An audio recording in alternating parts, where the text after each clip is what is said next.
నమస్తే cinema lovers. ఈరోజు మీ ముందుకు తీసుకువచ్చాను అందరూ ఇష్టపడే మన గోపిచంద్ గారి భీమా సినిమా రివ్యూ ద్వారా.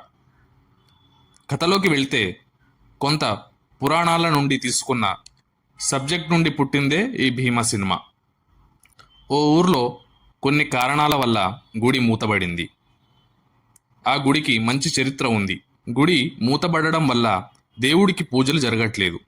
చిన్నప్పటి నుండే మంచి దూకుడుగా ఉండే మన భీమా ఆ ఊరికి ఎస్ఐగా ట్రాన్స్ఫర్ అవుతాడు. అసలు ఆ గుడి చరిత్ర ఏమిటి? ఆ గుడి తలుపులు భీమా తెరిపించాడా లేదా? అసలు ఆ గుడిలో ఏం జరుగుతుంది? భీమా ఎవరిని అడ్డుకున్నాడు? భీమాను ఎవరు అడ్డుకున్నారో తెలుసుకోవాలంటే డిస్నీ హాట్స్టార్లో స్ట్రీమ్ అవుతున్న భీమా సినిమాను ఫ్యామిలీతో కలిసి చూసి ఆనందించండి. కథ కొంచెం అవుట్డేటెడ్గా ఉన్నా కూడా రాసుకున్న విధానం బాగుంది. కానీ తెరపై చూపించిన విధానంలో కొంచెం లోపం ఉంది. ఫస్ట్ హాఫ్లో హీరోయిన్తో వచ్చే సీన్స్ చాలా ఆర్టిఫిషియల్గా ఉన్నాయి.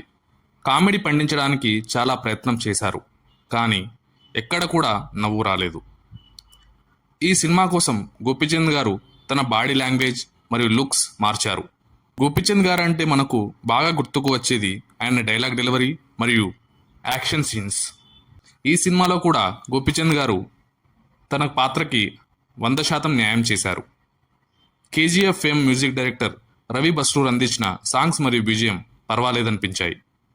అసలు ఎందుకు గోపిచంద్ గారిని మన తెలుగు ఫిలిం ఇండస్ట్రీ సరిగ్గా వాడుకోవట్లేదో అర్థం కావట్లేదు. సరైన కథ పడితే ఆయన సినిమాకి ప్రేక్షకులు క్యూ కడతారు. ఈ సినిమాలో ప్రతి ఒక్కరూ కష్టపడి పనిచేశారు. అది తెరపై కనిపిస్తుంది, కానీ రైటింగ్ మరియు డైరెక్షన్లో ఇంకా బెటర్మెంట్ కావాలి.